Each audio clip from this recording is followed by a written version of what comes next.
pasalnya yang keempat, ayat 20 sampai yang ke-23. Bapak, Ibu, Saudara sekalian, firman Tuhan di pagi yang indah ini terambil dari kitab Amsal pasal yang keempat, ayat 20 sampai yang ke-23. Jika Bapak, Ibu, Saudara sekalian telah menemukan, maka saya akan bacakan firman Tuhan di pagi yang indah ini yang untuk dapat kita renungkan di dalam doa pagi dalam Amsal pasal 4 ayat 20 sampai yang ke-23. Demikianlah firman Tuhan yang akan saya bacakan. Hai anakku, perhatikanlah perkataanku, arahkanlah telingamu kepada ucapanku. Janganlah semuanya itu menjauh dari matamu, simpanlah itu di lubuk hatimu, karena itulah yang menjadi kehidupan bagi mereka yang mendapatkan dan kesembuhan bagi seluruh tubuh mereka. Jagalah hatimu dengan segala kewaspadaan, karena dari situlah terpancar kehidupan. Amin. Berbahagialah orang yang merenungkan firman Tuhan serta melakukannya. Amsal 4 ayat 21 sampai 23 ini ditulis oleh seorang raja Salomo, di mana Tuhan telah memberikan hikmat kepada dia, seorang keturunan dari Raja Daud, dan dia memperoleh hikmat yang sangat luar biasa. Sebab itu Salomo adalah yang berkenan kepada Tuhan untuk mendirikan bait Allah. Setelah Musa kemah Allah, tetapi Salomo membangun bait Allah.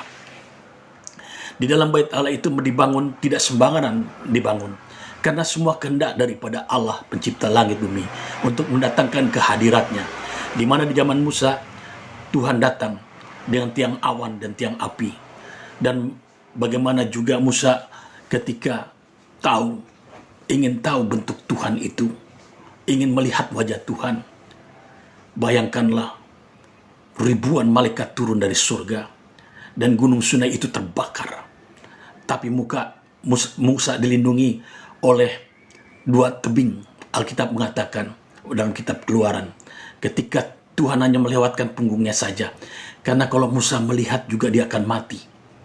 Begitu juga Salomo untuk mendirikan bait Allah. Dia sangat ikut hati-hati dalam perencanaannya sesuai kehendak daripada Tuhan. Batunya itu diukir dengan batu yang benar dan batu yang diambil dari rencana daripada Tuhan.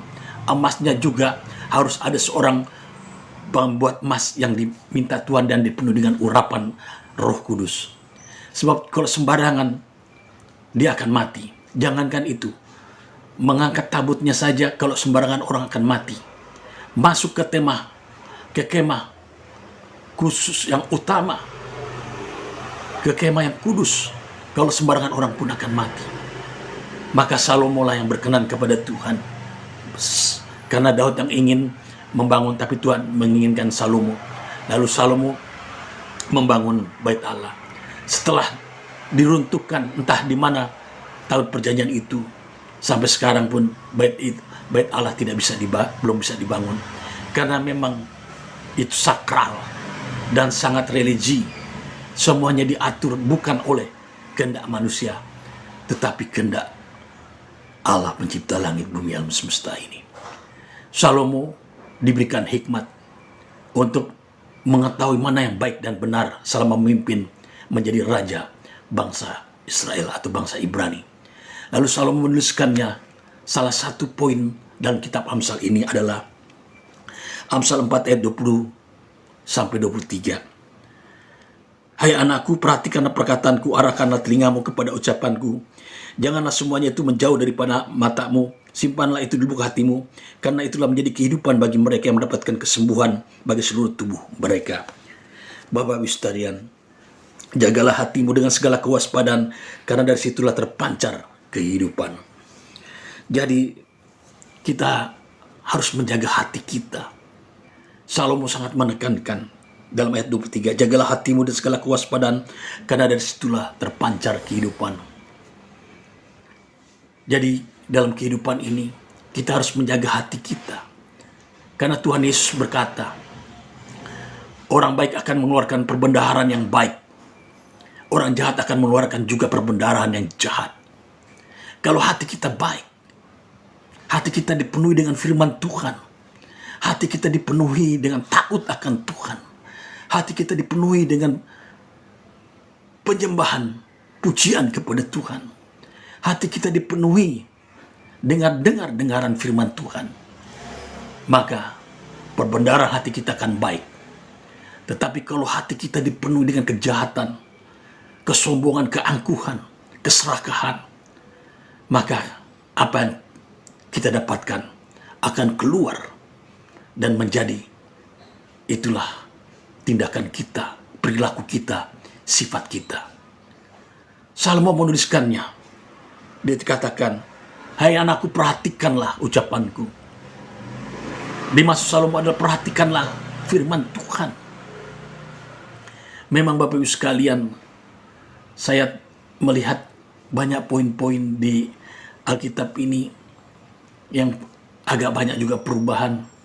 Saya melihat bagaimana ketika orang bercerita, dia tur ke Yerusalem, di guide di sana menjelaskan, ada tertulis Yohanes makan belalang dan madu.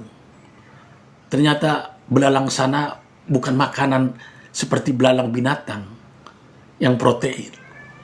Belalang sana adalah pohon. Dia pohon kayak madu Jawa.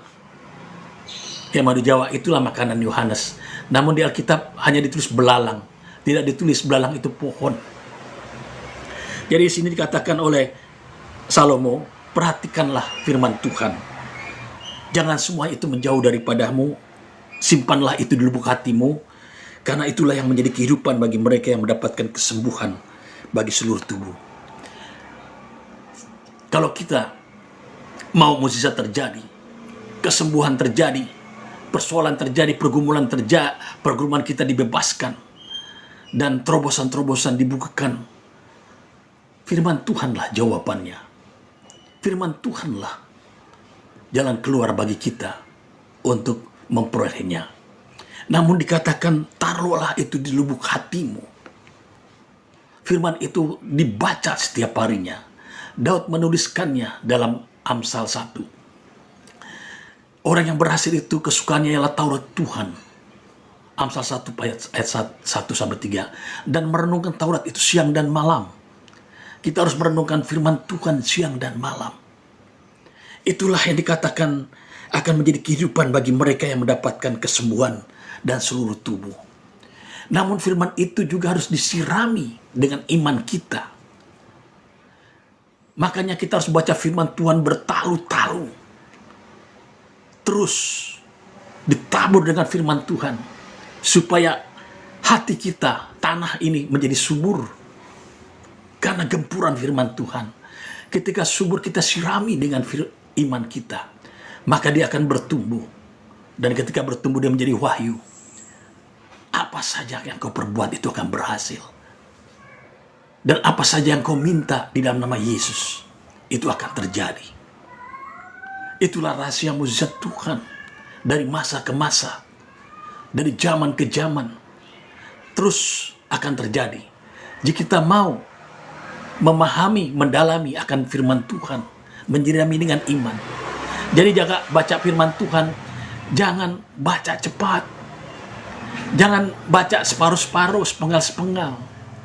Bacalah satu pasal dengan teliti dan pelan-pelan sampai kita menemukan di lubuk hati kita tertanam apa yang diinginkan oleh firman Tuhan. Hasilkanlah buah yang baik. Sebab itu Tuhan Yesus berkata seperti perumpamaan, kalau firman itu ditabur di tanah, datanglah burung dan memakannya.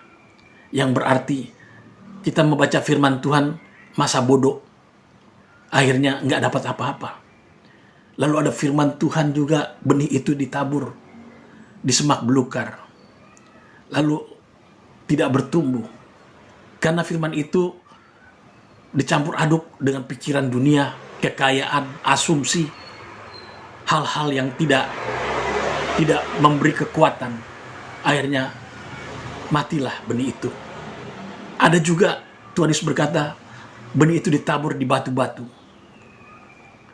Dia tumbuh sebentar tapi tidak lama mati.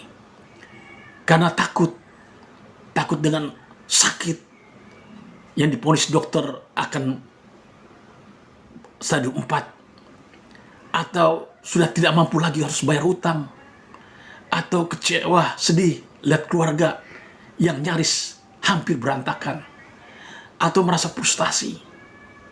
Itulah benih yang ditabur di batu-batu, akan suatu dapat tekanan, dia langsung mengalami depresi, dia mengalami frustasi, seolah-olah tidak ada jalan keluar. Tetapi kalau kita tempatkan hati pikiran kita pada benih firman Tuhan, merenungkan tiap malam, tiap hari, seperti Daud mengatakan, orang yang berhasil seperti pohon di tanaman aliran air, menghasilkan buah pada musimnya, tidak pernah layu daunnya. Apa saja dibuat berhasil adalah tidak lain, dia merenungkan firman Tuhan siang dan malam. Kesukaannya membaca firman Tuhan. Ketika firman Tuhan ada ayat yang kena, ada ayat yang menjadi rema, ada ayat yang menjadi logos, menjadi kekuatan, dia akan bertumbuh. Maka siramilah dengan iman. Engkau yakinilah bahwa Tuhan masih bertata, masih ada di surga. Dia memperhatikan kita. Kasih setia Tuhan tidak habis-habisnya, rahmatnya baru. Maka berkatalah kepada penyakit itu, sesuai dengan firman Tuhan dalam Yesaya 53 ayat 5. Sesungguhnya penyakit kita lah yang ditanggungnya, dan oleh bibir-bibir kami disembuhkan. Dan dalam kitab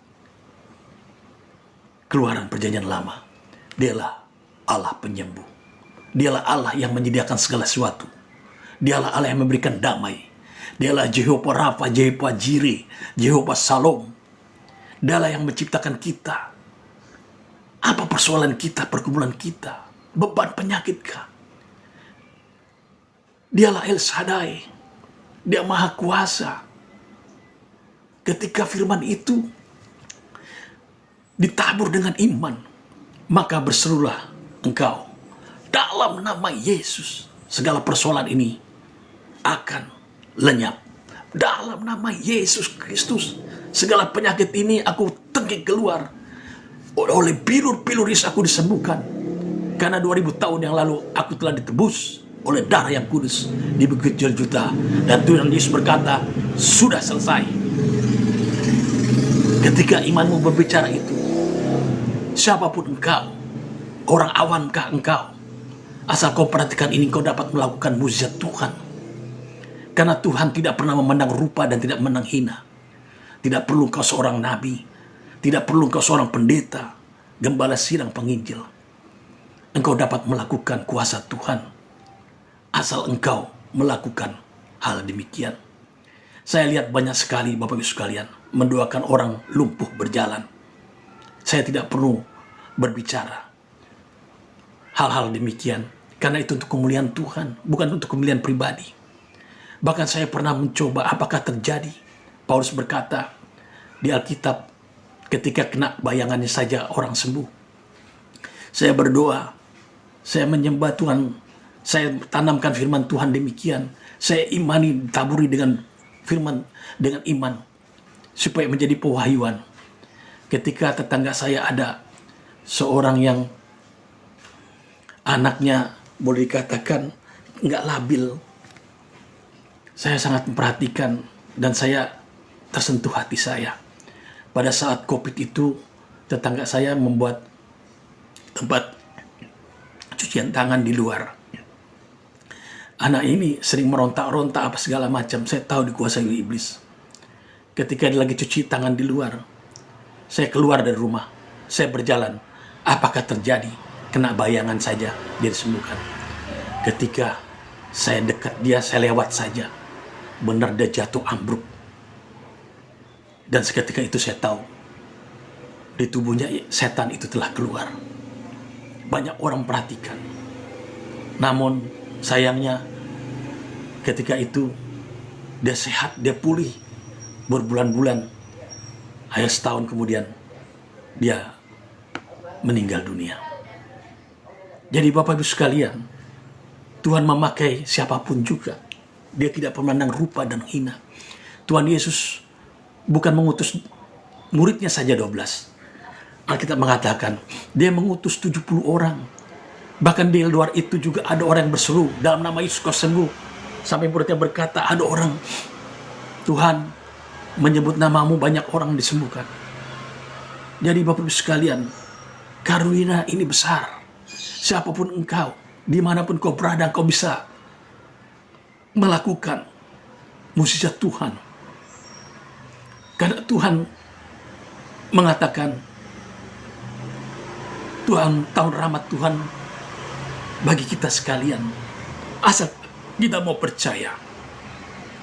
Alkitab menuliskannya, seorang perwira ketika meminta Tuhan untuk menyembuhkan bawahannya yang sakit, lalu Tuhan bilang, mari kita berangkat.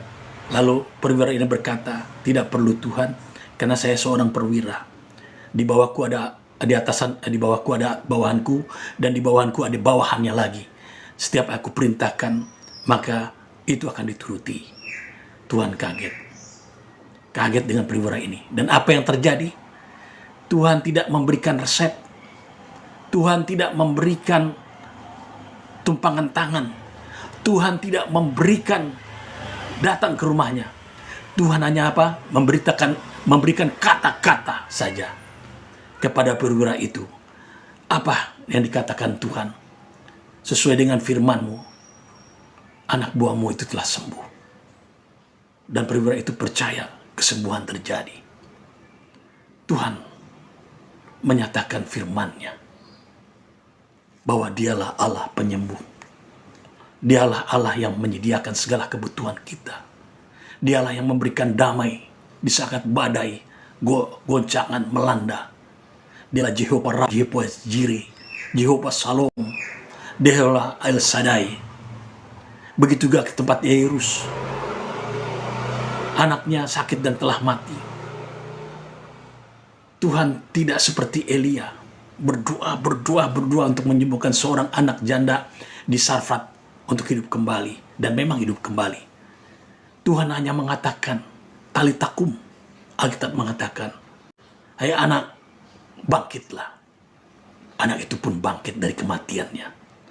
Bahkan orang-orang di situ sekelilingnya udah siapkan tenda, udah siapkan tempat makanan, udah siapkan segala macam untuk penguburan anaknya yang 12 tahun, anak Yairus ini. Alkitab mengatakan, Tuhan hanya menyampaikan kata, talitakum, sembuhlah anak itu. Jadi pagi hari ini Bapak Ibu sekalian, dikatakan oleh Salomo, jagalah hatimu dan segala kewaspadaan, karena dari situlah terpancar kehidupan. Jadi Tuhan Yesus juga mengingatkan kita, kalau perbenaran hati kita baik, kita akan mengeluarkan yang baik.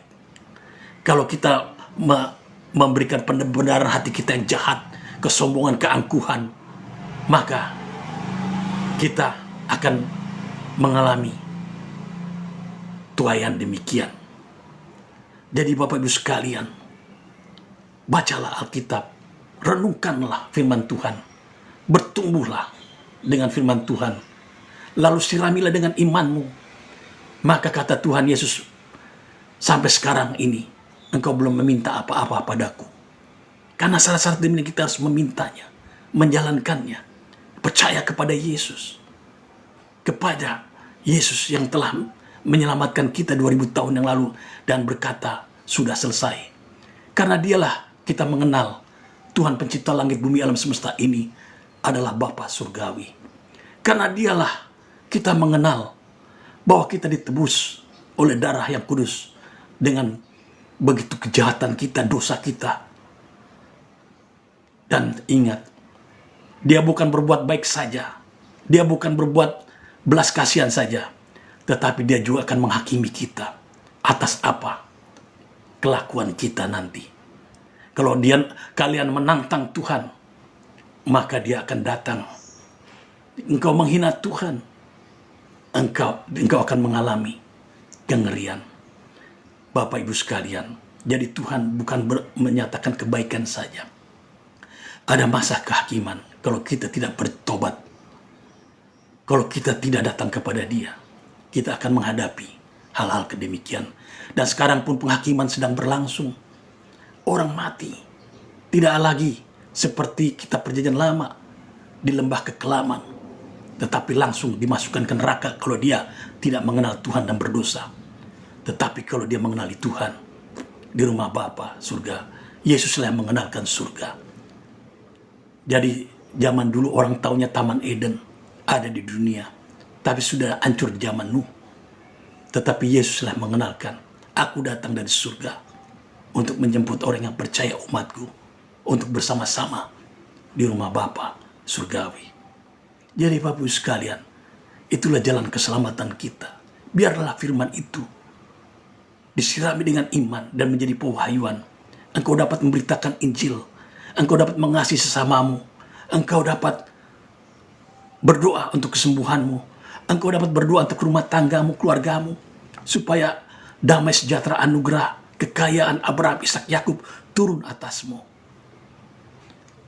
Salomo mengatakan, jagalah hatimu dengan segala kewaspadaan, karena dari situlah terpancar kehidupan. Jadi kita harus makan roti kehidupan yang Yesus berikan bagi kita. Biarlah menjadi mata air kehidupan bagi kita menjelang kedatangan Dia yang kedua kali. Sebab ketika Tuhan datang kedua kali, Dia akan memisahkan gandum dan lalang. Dia akan memisahkan domba dan kambing. Itulah firman-Nya. Dia pisahkan kita dari orang jahat. Tuhan akan kumpulkan orang baik kepada orang baik, orang jahat dengan orang jahat. Jadi Bapak Ibu sekalian, biarkanlah, karena semuanya sudah berjalan, dan lihatlah tanda-tanda waktu ini semakin mendekat, bahwa Tuhan akan datang kedua kali. Sampai kita pun juga akan diberkati oleh apa yang telah difirmankannya, dan itu tetap akan terjadi. Jadi Bapak Ibu sekalian, tanamkanlah hatimu, pikiranmu menjadi tanah yang gambus, dan firman-Nya menjadi kekuatan bagi kita. Jadi Bapak Ibu sekalian, di pagi hari ini, jika engkau punya penyakit kanker, penyakit liver, penyakit jantung, tumor, penyakit apapun yang berat, percayalah, seperti perwira tadi, Tuhan Yesus menyampaikan kata-kata saja dia sembuh. Seperti di rumah Yairus, anaknya telah mati 12 tahun. Hanya berkata talitakum, sembuh, dan anak itu bangkit, nyawanya kembali. Jadi Bapak Ibu sekalian, begitu juga kita percaya, orang yang menantang Tuhan, dia akan berhadapan dengan Tuhan. Jadi kalau ada orang menghina Yesus, dia menghina Bapa, menghina Roh Kudus, tidak ada pengampunannya, tidak ada lagi belas kasihan. Jadi jangan lagi didoakan orang-orang demikian, tidak ada faedahnya. Gunakanlah untuk orang-orang yang belum mengenal Tuhan, karena sebentar juga umurnya singkat kok, tidak ada waktu lagi. Jadi Bapak Ibu sekalian, marilah datang kepada Tuhan. Kalau engkau tidak ada lagi hal-hal waktu istirahat yang kau tidak dapat, apa yang kau gunakan, bacalah firman Tuhan, renungkanlah, dan teruslah, biar hatimu subur oleh firman Tuhan dan berbuah. Akhirnya Bapak sekalian, kau akan melihat hasilnya kelak di rumah Bapa di surga. Kita akan bertemu pencipta dengan yang dicipta. Marilah kita angkat pujian Yesus terlebih besar. Kita akan masuk dalam doa. Jadi Bapak Ibu sekalian, kita juga berdoa untuk di Sumatera. Kita berdoa mereka yang mengalami bencana, yang sekarang kelaparan, yang sekarang mengalami masalah. Banyak di sana dari Aceh, Sumatera Utara, Sumatera Barat yang harus kita doakan. Kiranya bencana ini tidak akan terjadi lagi, dan Tuhan menjaga Sumatera. Yesus terlebih besar, Yesus terlebih besar di dalamku, di dalamku.